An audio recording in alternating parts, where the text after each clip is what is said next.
I will leave the participants to introduce themselves. I don't have the insiders' knowledge as much as Dilek and Atif. But maybe before starting the session, I may basically contribute a couple of things on the general threads that we have been talking about, or that Atif introduced. Let's say one related with Said, probably Edward Said, and then that is also used in the position paper, let's say, and the other one is about probably language.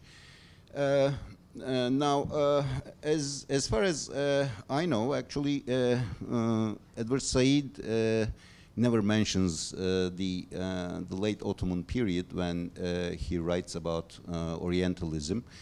I thought about this because the book is relatively old, and then probably a lot of literature has been added on top of it. There may be several reasons. I mean, Edward Said maybe might have been considering the Ottoman Empire as some sort of a colonial power, at least, I mean, an imperial power. And it seems like within the book, actually, the Turks or the Ottomans or the Turkish contingent of the Ottoman Empire is doesn't seem to be the subject of an Oriental gaze. And of course, I mean, this also necessitates, let's say, the historical context for this gathering as well. I'm not going to set up this context. Of course, I'm not a historian, but basically, let's say, thinking about the late Ottoman times, probably, I mean, we shouldn't be falling into the trap of a kind of very peaceful coexistence, or we shouldn't be falling into the trap of let's say, this sort of multilingual coexistence in the late Ottoman lens, probably. I think I'm going to be able to elaborate what I try to say when I talk about my work or my let's say, field of research. And the other thing is this the thing about language. Of course, the Eastern Mediterranean, at least, had its own, let's say, shared languages, and this includes lingua franca, for example, and it also includes a number of different, let's say, words and vocabulary that probably hybridized in between different languages, let's say in between Turkish and Greek and Arabic and so on and so forth. So this is a good example, let's say, coming close to, for example, the hybridization of plants as well. But that's, again, probably an object of nostalgia looking back. And lastly, I would like to say that what I think about, let's say, the current situation, this hasn't been brought up very frequently, but probably, I mean, it has something to do with a kind of, let's say, demographic engineering that was quite popular in Ottoman times, not late Ottoman times, including the late Ottoman times. And then the case of the refugees are probably not exactly the same, but it is a kind of an object of manipulation by the state, both the Turkish state. And so this, I would, let's say, suggest that this also has precedence, and then this also has its background in the Ottoman history. But these are basically some of the suggestions, I mean, that, or rhetorical tools, let's say, I mean, that I bring forward. Maybe we can discuss them afterwards. What I see as kind of a common thread in between the participants of this panel is about the use of photography. Of course, I'm not going to comment on the use of photography, but probably we are going to be talking somewhat about the photograph as metaphor. I mean, that also relates to the plight of the refugees, and then especially the landscape or the view or the general, let's say, outlook in photographs as being the metaphor for the current situation. Right now, I would like to leave it to Mina and Sezgin for their presentation, and then Atif is going to be sort of checking out the time, and then, all right.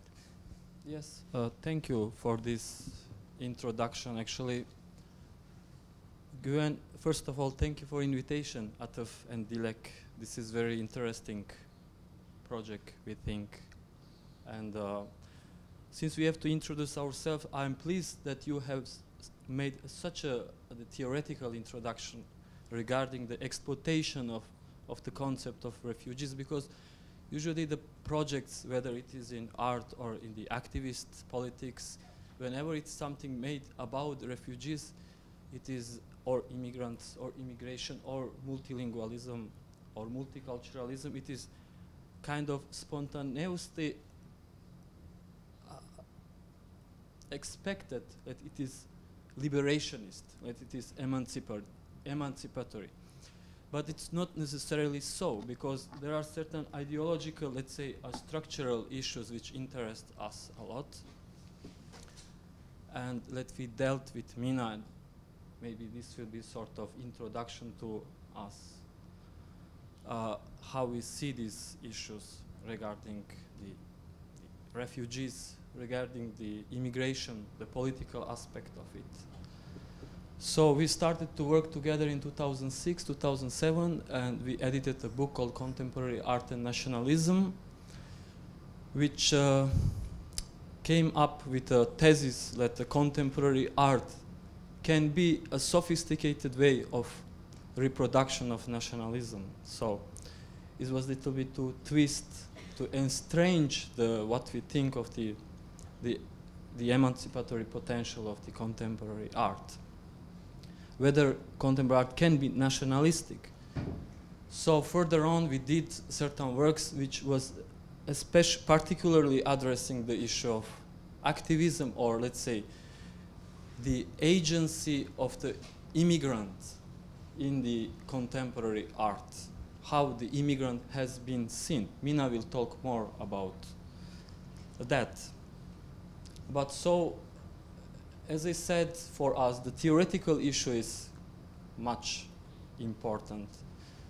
We follow the line of Lenin, I would say, if that could be probably the most shorter way to describe what we are after, that without revolutionary theory, there is no revolutionary practice, which means the way how we think about certain concepts actually determines also our political act. So what we did, what we want to do, and what we especially did in this fanzine and this small installation here is to question what concepts, to what ideological concepts the word immigrant is pregnant to, impregnated. We have a very kind of, let's say, we draw certain I would say, nature of that immigrants. This is usually, immigrants is described as something very strange, something unusual, with a lot of ambiguous terms, as some sort of condensation of contradictions, whether they are historical, social, or I heard a lot of traditional contradictions to do with folklore traditions. So we see, in general terms, immigrant, even in the very benevolent projects, the projects which are for immigrants, exploiting certain naturalistic aspect of the refugees. So, our theory about this identity, ethnicity, this spontaneous, affirmative nature of immigrants, how it appeared to the political and artistic scene, is that on certain historical moment, actually we can probably trace it to 60s, late 70s, 80s, especially through the postmodern discourse, that what was once the discourse and the communication about the collective movements and struggle, what was belonging to labor, to the structural issues such as class struggles, emptied a space, and to that empty space entered the immigrant with all this baggage of ideological identities. So, I mean, it is very interesting to see, and what Guyan already introduced, that the red thread to these discussions is the image, but it is also the structural approach toward the image.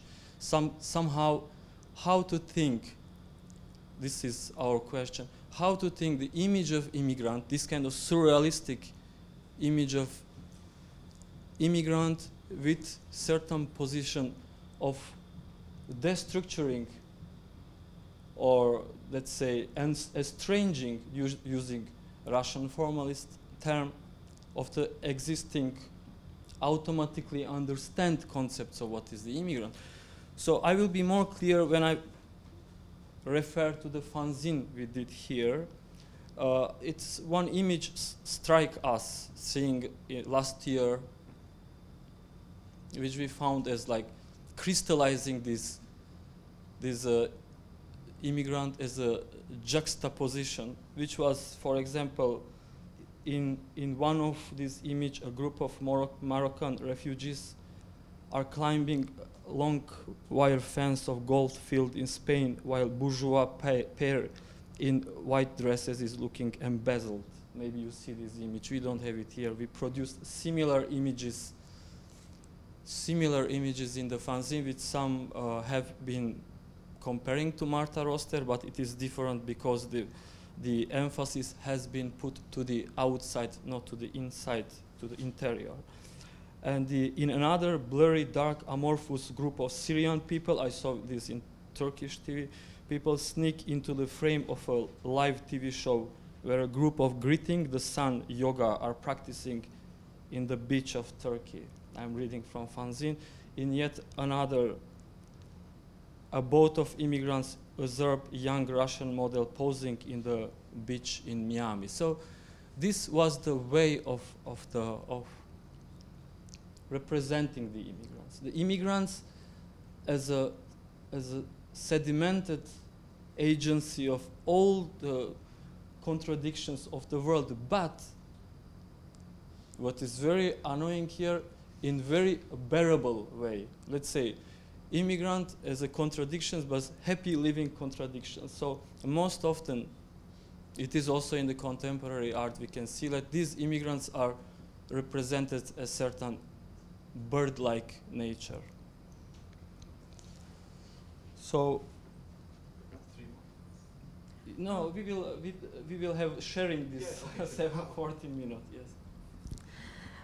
Yes. So about these images of immigrants and what were the kind of the maybe starting points for the fanzine, but also what is in the exhibition here is the first work that was a starting point was a book that we made in Sweden, in Fittja, which is called Counter-Constructivist Model, La Fontaine Stories for Immigrants, paper film in 9 acts.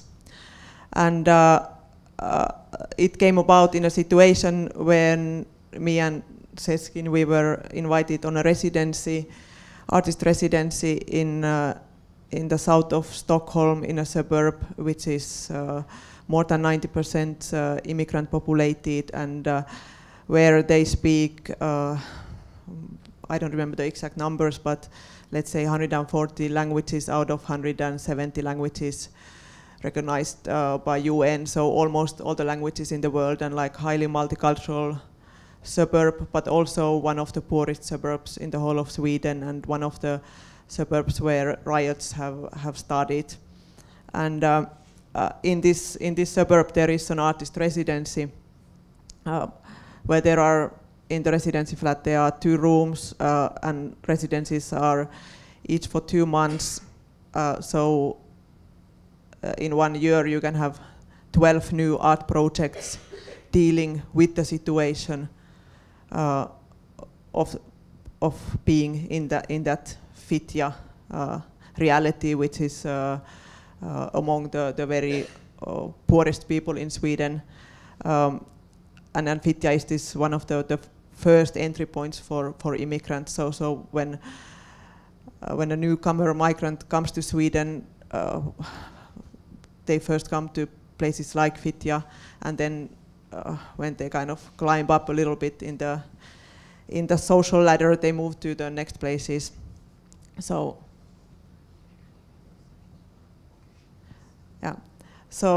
yeah, so we refuse to do the same as what the other artists were doing in Fittja. When we were walking in this suburb of Fittja, we saw so many artworks in the public spaces, more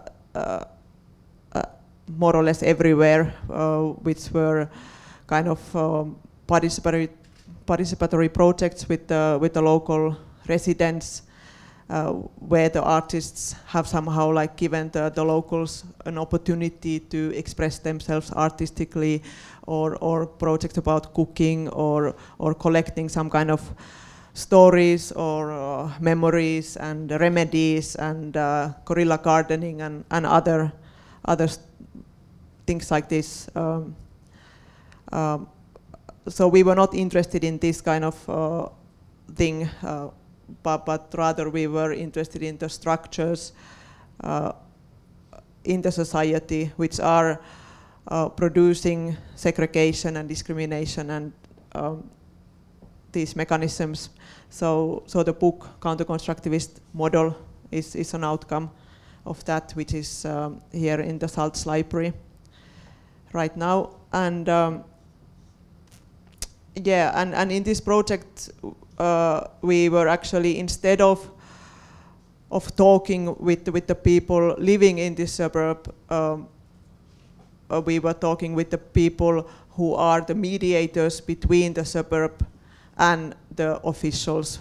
Officials meaning the politicians and the police or the academic circles, and this is the Multicultural Research Center, which is located in Fittja, and they are doing research about multiculturalism in Fittja,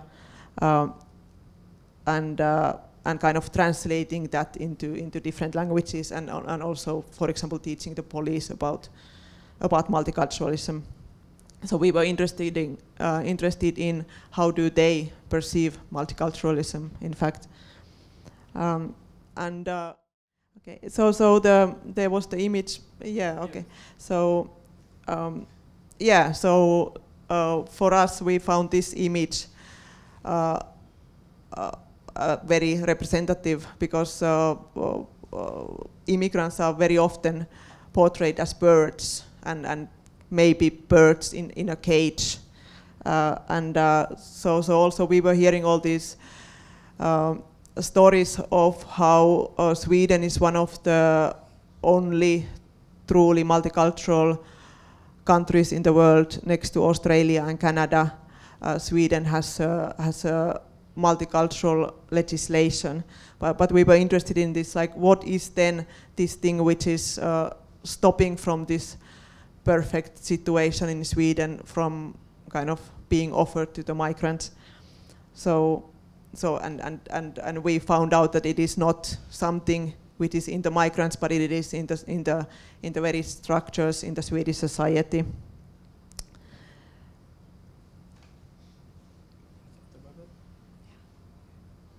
And another book which is in the exhibition, it's called Noise After Babel, Language Unrestrained.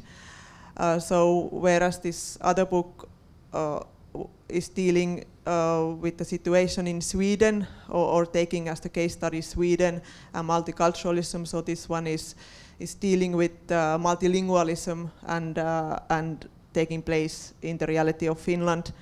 And one starting point for this project was a photo series of mine from a few years back from the immigrant permission office in the Malmi police station in Helsinki. And this series of photos is titled Communication. But in fact, there is no communication. It's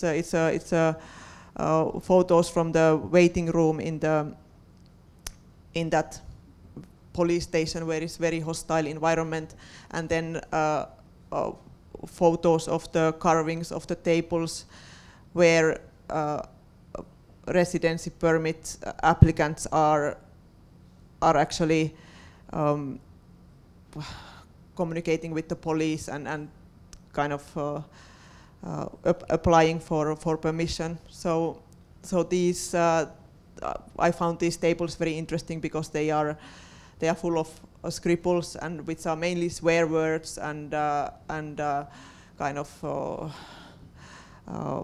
very negative sentiments towards Finland and toward Finnish police as well, and so.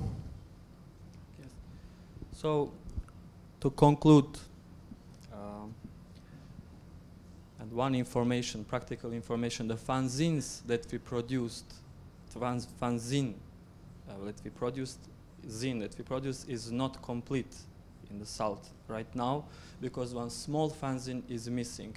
Inside this A5 there is another fanzine, size of A6, which consists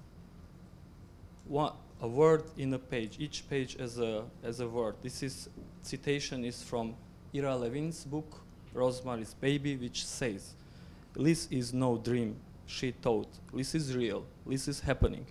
Here, allusion is to the concept what I start with, a condensation of contradictions. This is taken from psychoanalysis, but has had repercussions in 60s and 70s in the Marxist theory, analyzing the class struggles, especially to the theory of Louis Althusser, which luckily now is much discussed again, pointing that class struggles, as we understand, are not symmetrical, and that's the main point of the let's say, a political aspect. If we want to politicize class struggle, we have to start from the position that those involved in the class struggle are not in the reciprocal relation. So in this case, if we want to politicize the way how we deal, even if it is in the level of the images, and exactly if it is in the level of the images, we also have to emphasize this asymmetric, this very strange, very difficult, coercive relation between those who are writing about immigrants and the immigrant struggle. One thing that we end our 11 theses we have in the fanzine on this particular mode of the representational issues regarding the immigrants is from Walter Benjamin. Actually, his text, I think, on surrealism is quite interesting on that point, how he in 30s, which is not unlike ours, at times between two world wars, extremely pessimistic times, where most of the people, not most, I would say, even some of the leftist people turn to this kind of escapistic rightist ideologies because everybody was thinking the world is collapsing, like today. One thing, what I find relating to images, one short quotation, and I want to finish with that from Walter Benjamin, could be probably the point of entry we think to today's situation of dealing with, or let's say unleashing that contradictions in a bit more difficult way, not to present them as some kind of coexisting nice things. Benjamin says, to organize pessimism means nothing other than to expel moral metaphor from politics and to discover in political action a sphere reserved 100% for images. This image sphere, however, can no longer be measured out by contemplation, which means cannot not longer measure, but by investing to certain existing conventional representational means. Yes, thank you. This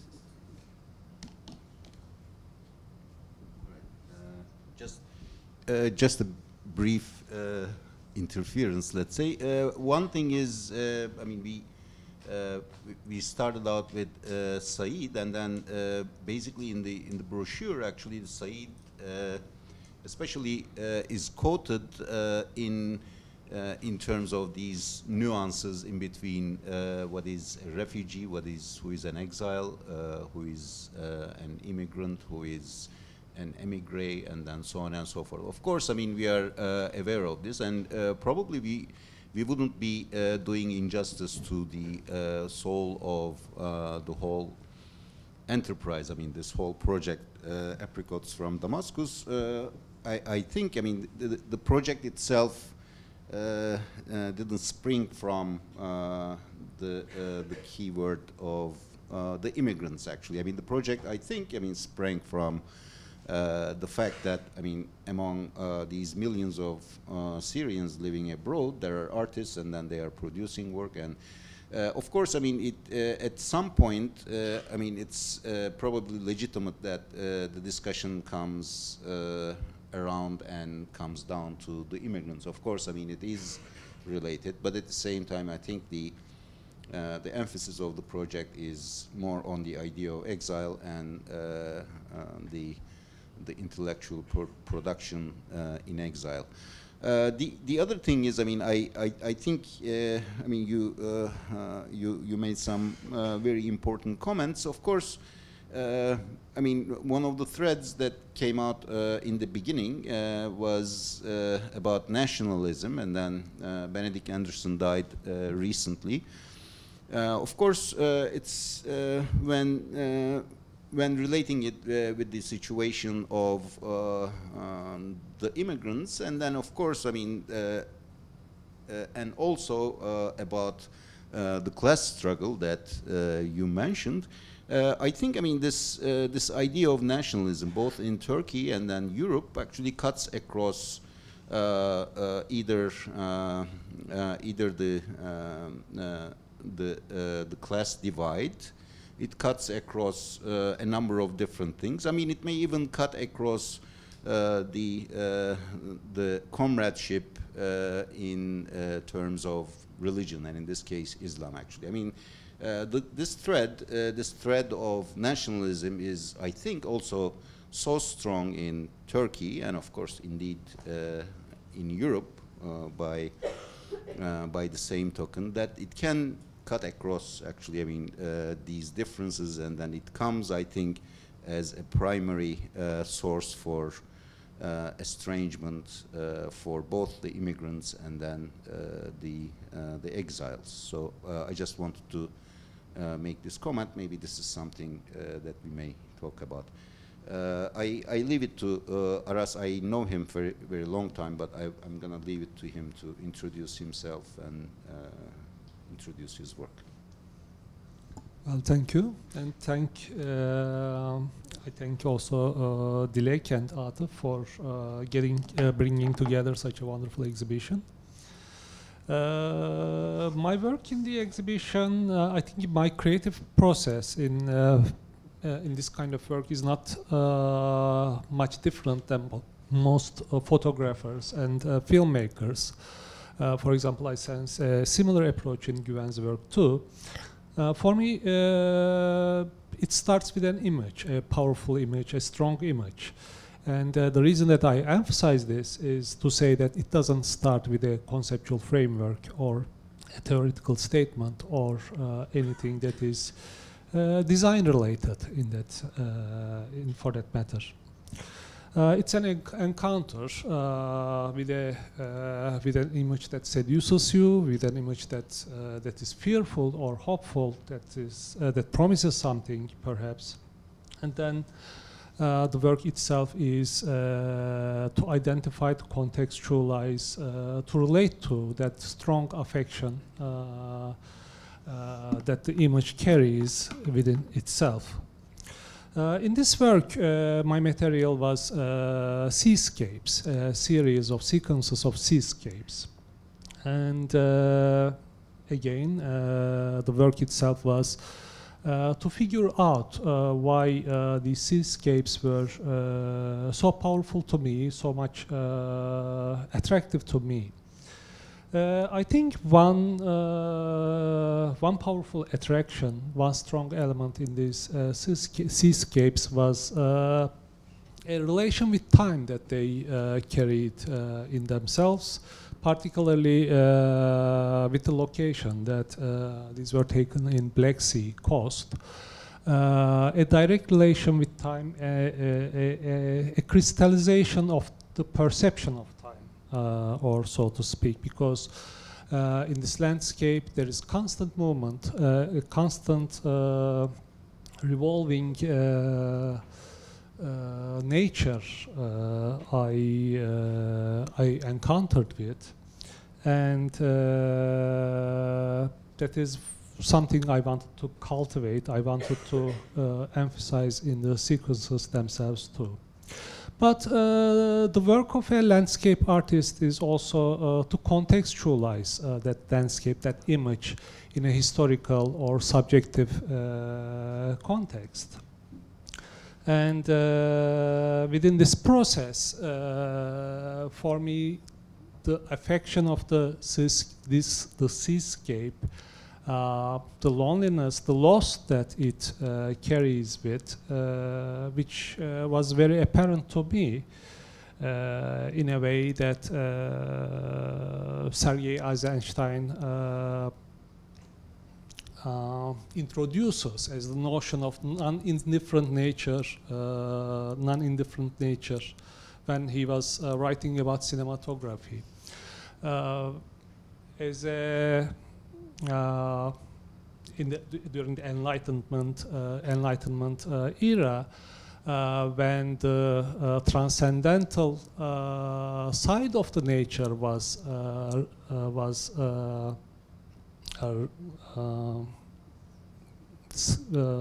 I couldn't find the word, I'm sorry, was abundant. Let's say there came this idea of nature being indifferent to human activity and human relations, human psychology. Whereas Eisenstein, in his work on cinema, was looking into landscape images as a movement that cinema can become as much as expressive as music. Because for him, the music has no signifiers. It doesn't have a plot. It's an abstract expression. And in landscape images, Eisenstein was saying that cinema can achieve this because it doesn't relate to any act, yet it reflects pure emotion, and it tells the story in a very very different way, just like the music does. So my seascapes, in that sense, told a story, a historical story, or referred to a historical story, which was the background of that loneliness and loss.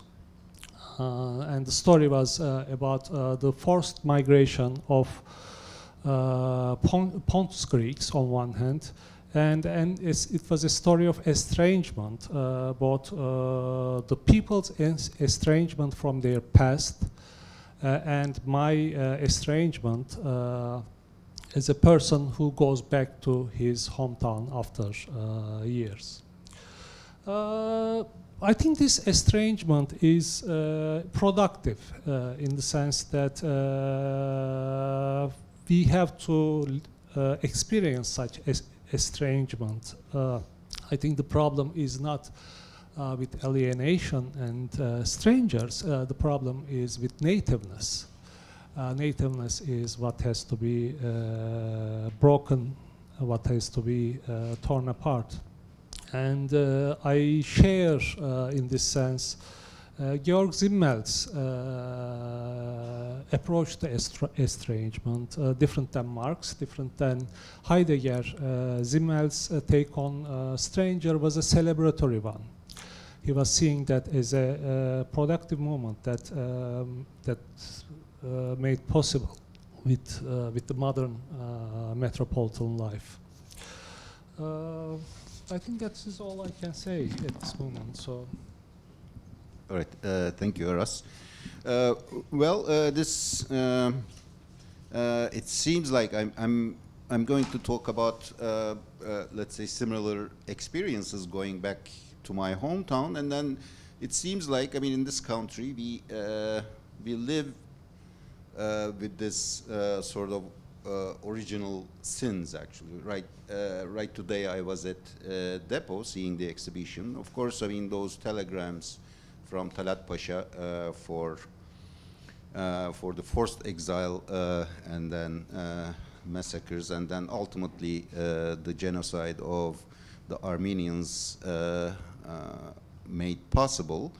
Of course, these things are coming up, I think, for our generation. We may be, let's say, we may be 3-4 generations let's say, detached from the issues, but they keep coming up. It seems like this country, and then the Turkish nation, and then the Turkish nationalism, and then going back to the Ottoman times, have their hands drenched in blood, and then there's no escape from this. We talk about these things, and then probably looking back to my own history, growing up in Izmir, and then right now what I'm doing, I sense similar resentments, let's say. Now, I've been living in Izmir for 10 years now. I left Istanbul and then went back to sort of my hometown where I grew up. And then for 4 or 5 years, I'm doing research and then taking photographs in Izmir. This is kind of like an archive. Maybe in the future, they may turn into some sort of a book format or something like that. Basically, reading through Izmir's history, of course, there are some very strategic moments like the fire of 1922. Some artists, dealt with the issue, but basically, reading about it is like, going through this horror story. Actually, what actually happened in 1922, what happened before that, and then it seems like, just as I said in the beginning, this whole thing about coexistence and then multiculturalism, and then this whole let's say, cohabitation in the Levant, that includes, let's say, Izmir and Alexandria, and then Beirut, and then Thessaloniki, and then probably Damascus as well, is pretty much a lie, basically. Or, it happened in a different way than we are told, actually. It was probably good times, but history since then showed that, this wasn't a possibility. Of course, the idea of nationalism comes up again and again. When thinking about all these, the late Ottoman territory, actually. And probably Beirut has suffered less, but then, the civil war went on there for probably 15 years. Anyway, so looking into, let's say, Izmir and the late Ottoman history, one also recognizes that certain parts of the city, which I'm going to show some photographs now, certain parts of the city is especially, used for this kind of demographic engineering. Ottomans were, again, I'm not the historical expert on history, but it seems like, Ottoman history is always let's say, marked by the migrations, or marked by, let's say, settlements of peoples, I mean, mostly Muslim, Turk, or sometimes, I mean, you know, forced immigrations, and then sometimes, I mean, resettlements, and then population exchanges, and so on and so forth. And it seems like, I mean, like nowhere else in the world, I mean, the Turkish nation, or let's call them Ottomans, actually were quite, let's say, interested in this, and then they were quite proficient in moving large populations from one place to another, and then settling them, resettling them. In Kadife Kale, in Izmir, in Kadife Kale, I mean, it is pretty much the same. I mean, the settlements, or let's say, I mean, the engineered settlements over there starts in even before 19th century.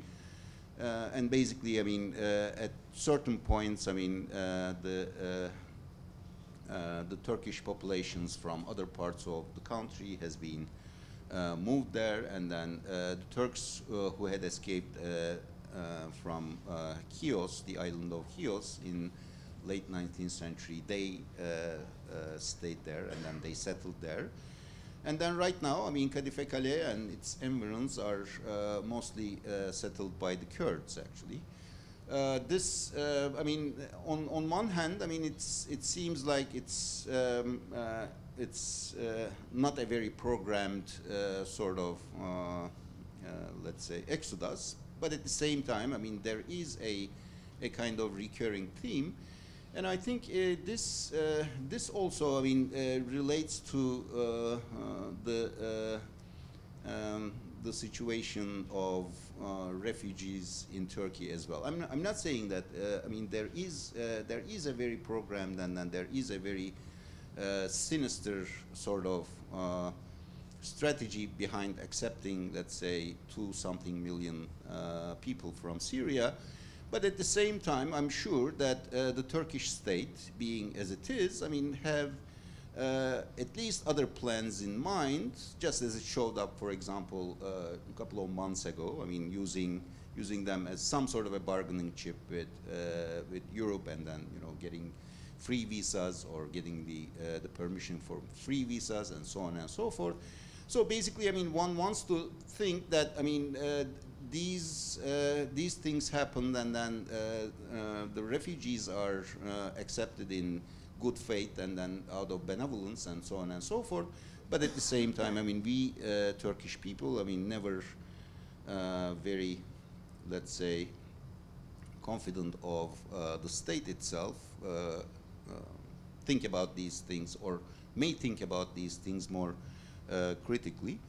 Now, the images that I used in downstairs, I mean, you know, in this zin, are mostly from Izmir, actually. And then I also, like Aras, I also think that, I mean, photographs, just like, I mean, cinematic images as well, I mean, can come together to tell some sort of a story. They act as metaphors, and then they act, sometimes they act together, and then most of the images are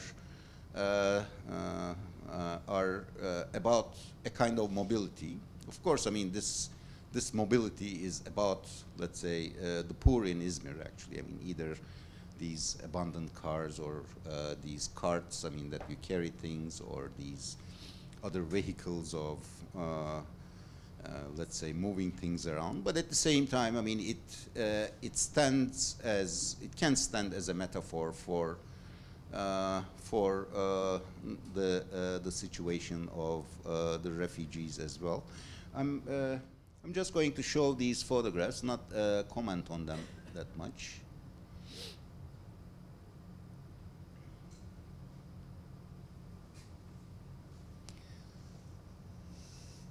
Yes, looking into the city, of course, I mean, it's been a long time since I didn't live in Izmir, but basically, I mean, you can understand that, let's say, less than Istanbul or other cities, but to a degree, it's still a segregated city. Segregated in the sense that, of course, I mean, it's it has its own, let's say, social distribution. And of course, I mean, as I said, there is a view of the city from a region that let's say other people in Izmir do not very much recognize, or it's not a very familiar view. And then these are like a series of images. Probably, I mean, they are going to be used in some sort of a context, but it does show a kind of image of the city from another viewpoint. And then basically, I think it comes back to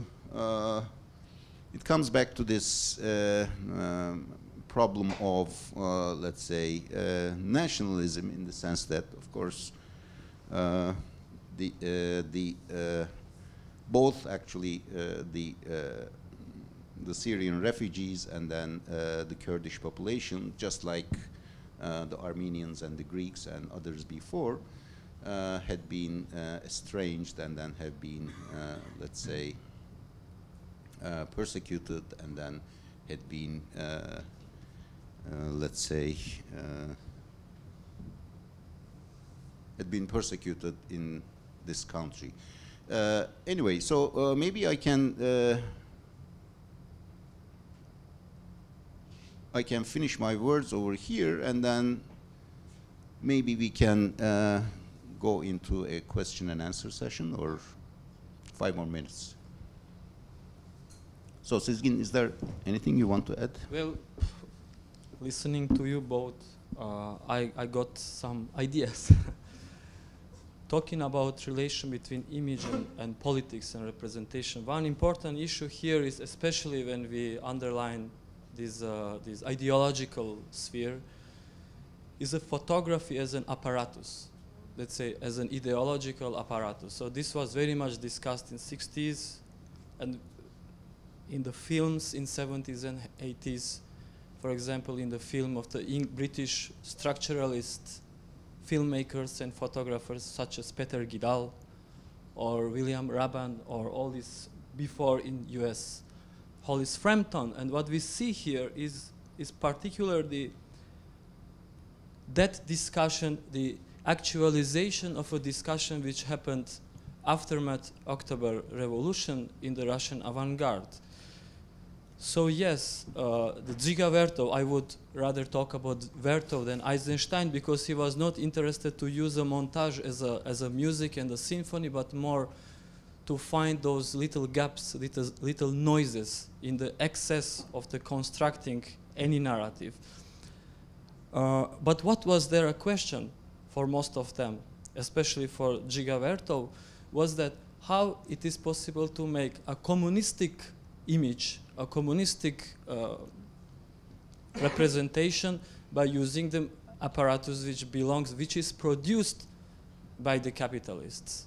You see, we are here coming to the slogan of Lenin, which has actually theoretically much meanings than how historians are using.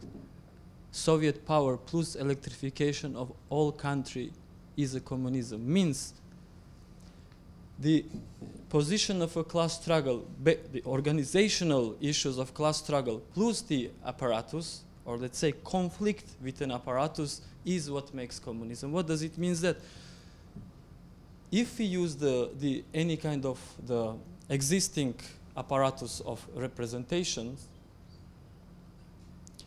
does that mean that we, in fact, on the formal level, reproduce what is ideologically available, what is there?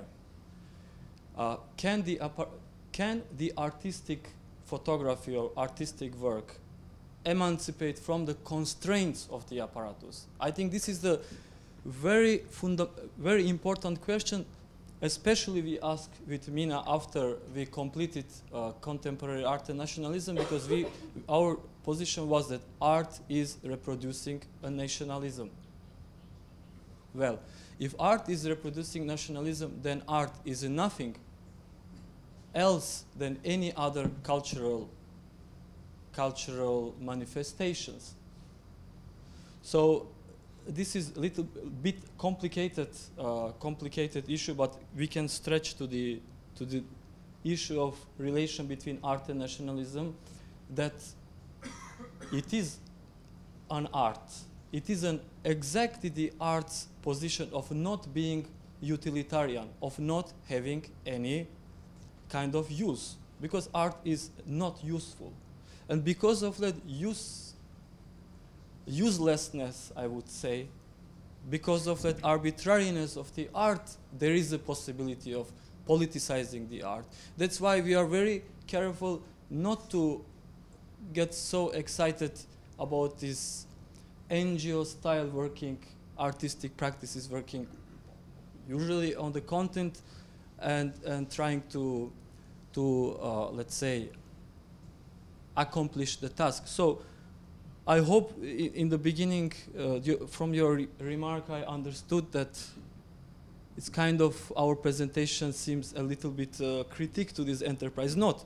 It is not definitely. Why? Because this kind of enterprises that you organize, it is different from many other enterprises on immigration, that there is a talk, that there is actually a material of this exhibition is, I think, this discussion. Of course, it's happening one day, but then if we can list a lot of examples where there is an exhibition on immigrants, on refugees, where the emphasis is actually put on non-communicable, that we cannot speak about this. This is beyond us. This is in our skin. This is that discursive means are halted. So I hope I would not like to give that impression. Anything you want to add? No. Okay. Maybe, I mean, if there is any question from the floor, I mean, we try to provoke as much as we could. I mean, it's, well.